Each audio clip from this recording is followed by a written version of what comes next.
अस्सलाम वालेकुम students, welcome to fast logic lounge.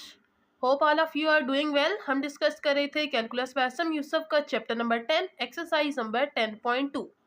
इस एक्सरसाइज के अंदर हम बेसिकली देख रहे हैं कि डबल इंटीग्रल का इस्तेमाल करते हुए हम किसी रीजन का एरिया किस तरह से फाइंड करते हैं। तो इस हवाले से मेरे पहले 4 क्वेश्चन इस एक्सरसाइज के अपलोड हो चुके हैं। आज हम डिस्कस करने जा रहे हैं इस एक्सरसाइज का क्वेश्चन नंबर 5। तो क्वेश्चन 5 की स्टेटमेंट आपको स्क्रीन पे शो हो रही होगी। स्टेटमेंट आपको क्या कह रही है, आपने फाइंड करना है area inside the circle. Circle की इक्वेशन दी हुई है r is equal to 4 sin theta and outside the lemniscate r square is equal to 8 cos theta. कह रहा है आपने एरिया फाइंड करना है जो ये सर्कल की इक्वेशन दी हुई है इसके अंदर अंदर हो और लेमन स्केयर के आउटसाइड इसके बाहर हो। अब सर्कल तो आपको पता है ये गोल शेप होती है और लेमन स्केयर होता है लाइक जैसे आप 8 लिखते हैं ना, 8 काउंटिंग में 8 होता है उस तरह करके 8 की तरह की ये शेप होती है। वो कह रहे हैं आउटसाइड द लेमनी स्केट यानी लेमनी स्केट से बाहर का एरिया होगा। तो ये लेमनी स्केट से बाहर मैंने ये बाउंड्री बनाई है और इनसाइड द सर्कल, सर्कल के अंदर। तो ये जो मैंने ब्लैक एरिया मार्क किया है असल में हमने इस रीजन का एरिया फाइंड करना है। ये जो रीजन है जिसमें ब्लैक लाइंस आपको नजर आ रही है इसका एरिया फाइंड करना है। अब देखें आपको यहाँ पे लगाना है डबल इंटेग्रल, तो साथ में डबल इंटीग्रल में आपको लिमिट्स भी चाहिए होंगी, तो लिमिट्स ही हमें निकालनी पड़ेंगी। सबसे पहले हम ये देख लेते हैं लिमिट्स किसकी निकालनी होगी। तो देखिए आपको ये जो इक्वेशंस दी हैं इसमें आपके पास आर और थीटा इस्तेमाल हो रहा है। आर और थीटा असल में पोलर कोऑर्डिनेट्स हैं, तो पोलर कोऑर्डिनेट्स का एरिया किस तरह से निकालते हैं। एरिया हमारे पास पोलर कोऑर्डिनेट्स के इक्वल होता है double integral R D theta, यानी आर लिखा होता है उसके बाद डी आर डिफरेंशियल आर की रिस्पेक्ट से डिफरेंशियल है, यानी कि आर की लिमिट्स यहाँ पे आएंगी और फिर थीटा की लिमिट्स यहाँ पर आएंगी। इसका मतलब हमने आर की लिमिट्स निकालनी है, आर का मतलब रेडियस, और थीटा की लिमिट्स यानी कि एंगल की लिमिट्स निकालनी है। अब पहले हम लिमिट्स निकालेंगे। लिमिट्स किस तरह से निकालेंगे अब वो देखते हैं। सबसे पहले आप ये भी देख लें कि लेमनी स्केट है ये हमारे पास जो आप इसको कंसीडर करें ये लोअर बाउंड है, यानी यहाँ से ये एरिया, यहाँ से रीजन, यहाँ से लोअर बाउंड हुआ और यहाँ से अपर बाउंड है। इसका मतलब ये जो सर्कल है सर्कल से अपर बाउंड है, तो जो सर्कल की लिमिट्स होंगी वो अपर लिमिट होगी और जो लेमनी स्केट की लिमिट होगी वो लोअर लिमिट होगी। तो लेमनी स्केट की लिमिट हम यहाँ पे लोअर पुट करेंगे और सर्कल की लिमिट यहाँ पे हम अपर लिमिट पुट करेंगे। तो सबसे पहले हम लेमनी स्केट से मुतालिक थोड़ा सा इंट्रोडक्शन देखते हैं जिससे हम देखेंगे कि हम किस तरह से एंगल निकालते हैं। तो लेमनी स्केट के लिए मैंने यहाँ पे लिखा है कि ये हमारे पास क्या होती है, 8 शेप फिगर होती है जो कि मैंने कहाँ ड्रॉ किया, अलोंग दी एक्स एक्सिस।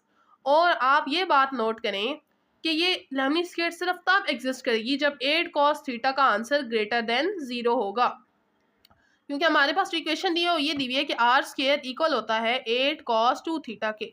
तो अगर इसका आंसर ग्रेटर देन 0 आएगा तभी तो रेडियस का आंसर ग्रेटर देन 0 होगा। रेडियस कभी भी नेगेटिव नहीं हो सकता और रेडियस नहीं होगा तो वो शेप ही नहीं होगी।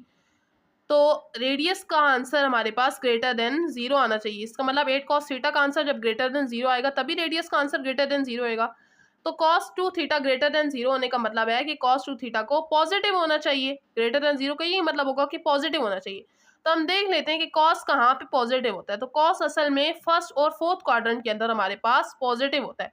तो अब यहाँ पे आप देखें अगर क्वाड्रेंट, तो ये हमारे पास फर्स्ट क्वाड्रेंट है ये वाली, और ये हमारे पास फोर्थ क्वाड्रेंट है। अब फर्स्ट क्वाड्रेंट में एंगल कहाँ से है, यहाँ 0 से स्टार्ट हो रहा है और यहाँ π/2 तक यानी 90 डिग्री तक जा रहा है। इसी तरह यहाँ से ये फोर्थ क्वाड्रेंट है, हम इसको कह सकते हैं 0 से लेकर -π/2 तक। तो एक हमारे पास फर्स्ट क्वाड्रेंट यानी 0 से π/2 और एक 0 से -π/2 यानी फोर्थ क्वाड्रेंट में हमारे पास कॉस का आंसर पॉजिटिव आता है। तो यहाँ पे मैंने लिखा है कि जो cos 2 थीटा है इसका आंसर पॉजिटिव कब आएगा, -π/2 से लेकर +π/2 तक। अब मुझे सिर्फ थीटा का आंसर चाहिए, 2 थीटा का नहीं। मैं 2 को कैंसिल करने के लिए क्या करूँगी, 2 से डिवाइड करा दूंगी। यहाँ पे 2 से डिवाइड कराऊंगी तो 4 हो जाएगा, यहाँ पर भी 4 और यहाँ पे 2 कैंसिल हो जाएगा। यानी कि लेमनी स्केट की कहाँ तक एग्जिस्ट करेगा, -π/4 से लेकर +π/4 तक। इसका मतलब क्या है कि यहाँ पर π/4 का मतलब 45 डिग्री, तो -π/4 का मतलब यहाँ पे इस जगह पे 45 डिग्री का एंगल बनेगा और यहाँ पर भी 45 डिग्री का एंगल बनेगा। यहाँ तक लेमनी स्केट एग्जिस्ट करता है, उससे आगे लेमनी स्केट का जो रेडियस है वो 0 हो जाएगा। तो अब लेमनी स्केट के लिए हमारे पास ये 2 एंगल आ गए। अब हमें दूसरा यहाँ पे जो डायग्राम दी हुई है वो सर्कल की दी हुई, यानी दूसरी कर्व सर्कल की है। तो सर्कल के लिहाज से भी हमें थीटा की लिमिट्स निकालनी पड़ेंगी, भाई थीटा कहाँ से कहाँ तक जा रहा है। तो अब हम इन दोनों इक्वेशंस को जो हमें दी है हम इनको इस्तेमाल करते हुए एक और थीटा की वैल्यू निकालेंगे। तो यहाँ पे देखिए जो हमें दो इक्वेशंस दी हुई थी रेडियस के लिहाज से हमने यहाँ पे लिख ली। अब जिस पॉइंट पे ये दोनों आपस में मीट कर रहे हैं वहाँ पे हम थीटा की वैल्यू फाइंड करेंगे कि क्या आती है। तो to find where the curves, दोनों कर्व्स जहाँ पे मीट करी हम क्या करेंगे, यहाँ पे देखिए आर की वैल्यू दी हुई है 4 साइन थीटा, तो यहाँ पे मैं आर की जगह 4 साइन थीटा पुट कर सकती हूँ। तो मैं यहाँ पे पुट कर लूंगी इक्वेशन नंबर 1 को 2 में। तो यहाँ पे आर की जगह 4 साइन थीटा और उसका square equal to 8 cos 2 theta. अब यहाँ पे 4 का स्क्वायर 16 आएगा और साइन स्क्वायर थीटा। इसी तरह यहाँ पे 8 कॉस 2 थीटा, 8 को मैं लेफ्ट साइड भी लाऊंगी, डिवाइड हो जाएगा तो 2 साइन स्क्वायर थीटा रह जाएगा इक्वल टू यहाँ से कॉस 2 थीटा रह जाएगा।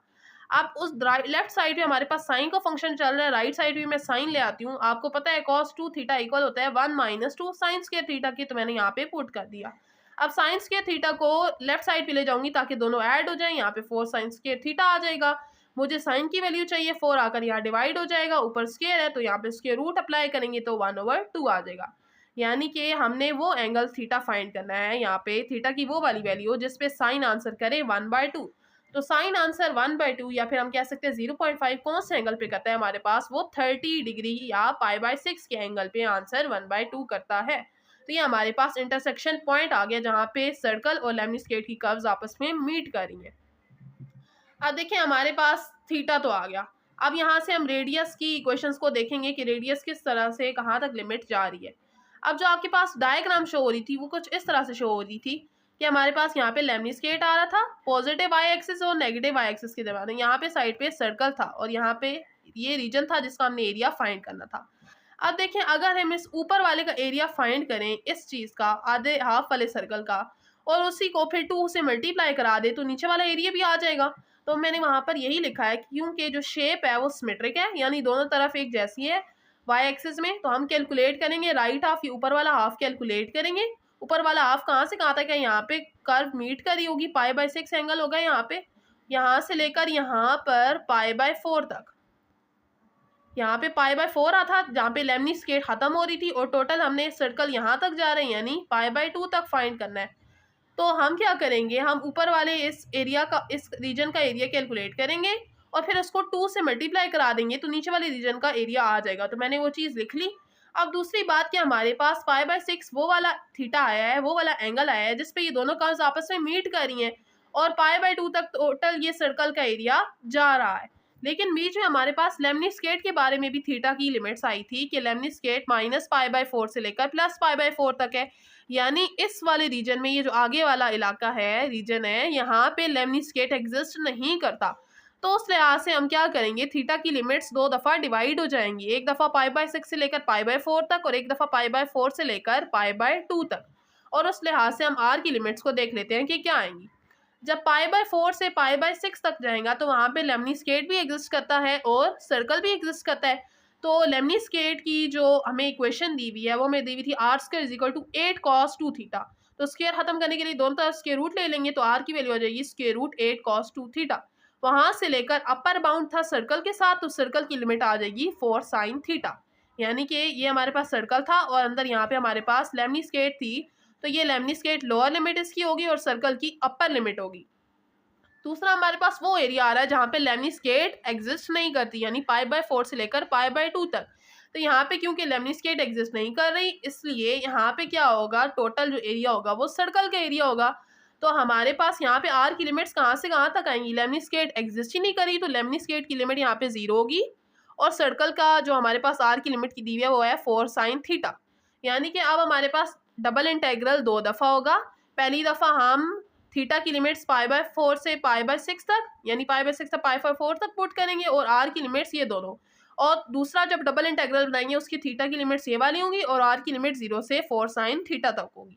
और फिर हम उसको 2 से मल्टीप्लाई करा देंगे तो जो हमारे पास ये लोअर है, नीचे वाली हाफ, आधी हाफ है, उसका हमारे पास एरिया भी आ जाएगा। अब देखिए मैं यहाँ पे एरिया निकालने वाली हूँ और एरिया के लिए मैंने आपको बताया था कि पोलर कोऑर्डिनेट्स में एरिया में क्या आता है, r थीटा आता है और साथ में डबल इंटीग्रल। अब पहली जो थीटा की लिमिट्स है वो कहाँ से कहाँ तक है, π/6 से π/4 तक, और r की लिमिट्स कहाँ से कहाँ तक है, √8 cos 2 थीटा से लेकर 4 sin थीटा तक। और दूसरी दफ़ा जब डबल इंटीग्रल आएगा उसमें थीटा की लिमिट 0 से π/4 से π/2 तक होंगी और r की लिमिट 0 से 4 sin थीटा तक होंगी। ये भी आपने याद रखना है कि पहले आर का डिफरेंशियल लिखा हुआ है तो पहले आर की लिमिट्स और बाद में थीटा का डिफरेंशियल लिखा हुआ है तो थीटा की लिमिट्स बाद में पुट करेंगे। अब यहाँ पे हम इंटीग्रेशन करते हैं। सबसे पहले आर लिखा हुआ है, डी आर की डिफरेंशियल है, मतलब आर की रिस्पेक्ट से इंटीग्रेशन करें तो आर की रिस्पेक्ट से आर का डेरिवेटिव 1 प्रेजेंट है, इसमें पावर रूल लग जाएगा तो क्या आ जाएगा आर स्क्वायर ओवर 2 और साथ में ये अपर लिमिट और लोअर लिमिट। इसी तरह यहाँ पर भी आर स्क्वायर ओवर 2 और ये अपर लिमिट और लोअर लिमिट। अब इंटीग्रेशन करने के बाद क्या करते हैं, हम लिमिट्स को पुट कर देते हैं। तो पहले अपर लिमिट पुट करेंगे फिर माइनस लोअर लिमिट। तो 1/2 कांस्टेंट है उसको साइड पर कर लेंगे, पहले आर पे अपर लिमिट पुट करेंगे माइनस फिर आर स्क्वायर पे यहाँ पे लोअर लिमिट पुट करेंगे। इसी तरह यहाँ पे भी 1/2 साइड पे कर देंगे, आर की जगह पहले अपर लिमिट माइनस फिर आर की जगह 0 यानी कि लोअर लिमिट पुट कर देंगे। अब इनको थोड़ा सा सिंप्लीफाई करते हैं हम। 4 का स्क्वायर 16 और यहाँ पे साइन स्क्वायर थीटा आ जाएगा, माइनस यहाँ पे स्क्वायर और स्क्वायर रूट कैंसिल हो जाएंगे तो 8 cos 2 थीटा आ जाएगा। इसी तरह यहाँ पे देखें 4 का स्क्वायर 16 और साथ में साइन स्क्वायर थीटा और 0 का स्क्वायर 0 ही होता है। इसकी साइड में स्क्वायर ब्रैकेट्स लगाइए और बाय 2 लिखा हुआ है क्योंकि हम इसको 2 से मल्टीप्लाई करा रहे हैं ताकि क्योंकि शेप सिमेट्रिक है तो उस नीचे वाले हाफ सर्कल का एरिया भी इसी के अंदर आ जाएगा। अब देखें जब मैं इस 2 को अंदर मल्टीप्लाई करा दूंगी तो 2 फर्स्ट वाली इस इंटीग्रल के साथ भी है और सेकंड के साथ भी है तो यहाँ पे भी 1/2 से कैंसिल हो जाएगा और यहाँ पर भी 1/2 के साथ 2 कैंसिल हो जाएगा। तो क्या आ जाएगा 16 sine square theta minus 8 cos theta यहाँ से और यहाँ से 16 साइन स्क्वायर थीटा। अब देखें यहाँ पे सिंप्लीफाई तो हो गया, अब हमने थीटा की रिस्पेक्ट से इंटीग्रेशन करनी है। लेकिन देखें यहाँ पे sine square theta cos 2 theta की तो डायरेक्ट इंटीग्रेशन पॉसिबल है लेकिन साइन स्क्वायर थीटा की डायरेक्ट इंटीग्रेशन पॉसिबल नहीं है। तो हमें पता है ट्रिग्नोमेट्रिक आइडेंटिटी होती है कि साइन स्क्वायर थीटा हमारे पास इक्वल होता है 1 माइनस cos 2 थीटा बाई 2। तो यहाँ पे साइन स्क्वायर थीटा की जगह पुट करेंगे 1 माइनस cos 2 थीटा बाई 2। इसी तरह यहाँ पर भी साइन स्क्वायर थीटा की जगह पुट करेंगे 1 माइनस cos 2 थीटा बाई 2। अब नेक्स्ट क्या होगा कि जो 16 है यहाँ पे कैंसिल होगा, 2 1 2 2 8 16 तो क्या आएगा 8 into 1 minus cos 2 theta minus यहाँ से 8 cos 2 थीटा। इस तरह यहाँ से भी 2 1 और 2 8 कैंसिल होगा तो 8 इंटू 1 माइनस cos 2 थीटा और बाय डी थीटा। अब सिंप्लीफाई हो चुका है और हमारे पास डायरेक्ट इंटीग्रेशन भी पॉसिबल है। अब हमने यहाँ पे थीटा की रिस्पेक्ट से इंटीग्रेशन करनी होगी, लेकिन सबसे पहले हम एक काम और कर लेते हैं कि 8 को यहाँ पे अंदर मल्टीप्लाई करा लेते हैं। तो यहाँ पे 8 1 8 हो जाएगा माइनस यहाँ पे 8 cos 2 थीटा हो जाएगा। यहाँ पर भी 8 1 8 हो जाएगा माइनस यहाँ पे 8 cos 2 थीटा हो जाएगा। देन एक स्टेप और आएगा, क्या आएगा माइनस 8 cos थीटा और माइनस 8 cos थीटा मिलकर क्या बनेंगे माइनस 16 cos 2 थीटा।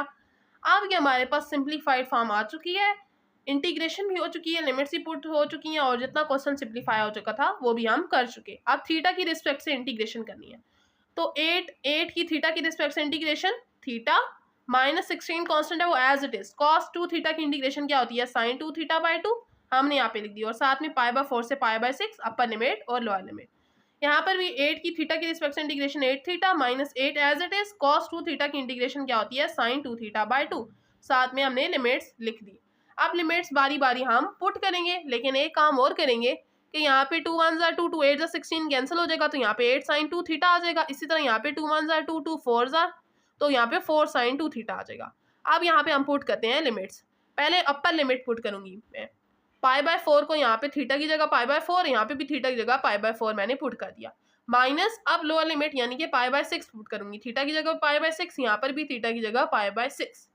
तो इस वाले फर्स्ट वाले इंटीग्रल में जो मैंने इंटीग्रल को इवैल्यूएट किया यहाँ पे अपर लिमिट पहले पुट की माइनस फिर π/6 जो कि लोअर लिमिट थी वो मैंने पुट कर ली, आगे प्लस आ रहा है आगे मैंने प्लस लगाया। अब इस वाले सेकंड वाले इंटीग्रल जिसको मैंने इवैल्यूएट किया था यहाँ पर भी लिमिट्स पुट करूंगी। पहले अपर लिमिट यानी π/2 तो यहाँ पर थीटा और थीटा की जगह π/2 पुट करूंगी, तो यानी माइनस अब लोअर लिमिट क्या है π/4 तो दोनों थीटा की जगह π/4 पुट कर दूंगी। अब थोड़ा सा इसको आगे से सॉल्व करते हैं कि किस तरह से हमारा आंसर निकलता है। 4 1 4 4 2 8 तो यहाँ पे 2 पाई आएगा माइनस π/4 45 होता है, 45 को 2 से मल्टीप्लाई करें 90 और साइन 90 पे आंसर करता है 1 माइनस यहाँ पे अभी इसको ऐसे ही रखेंगे 8 π/6 माइनस यहाँ से π/6 क्या होता है 30 को 2 से मल्टीप्लाई करें 60 साइन 60 पे आंसर करता है स्क्वायर रूट 3/2।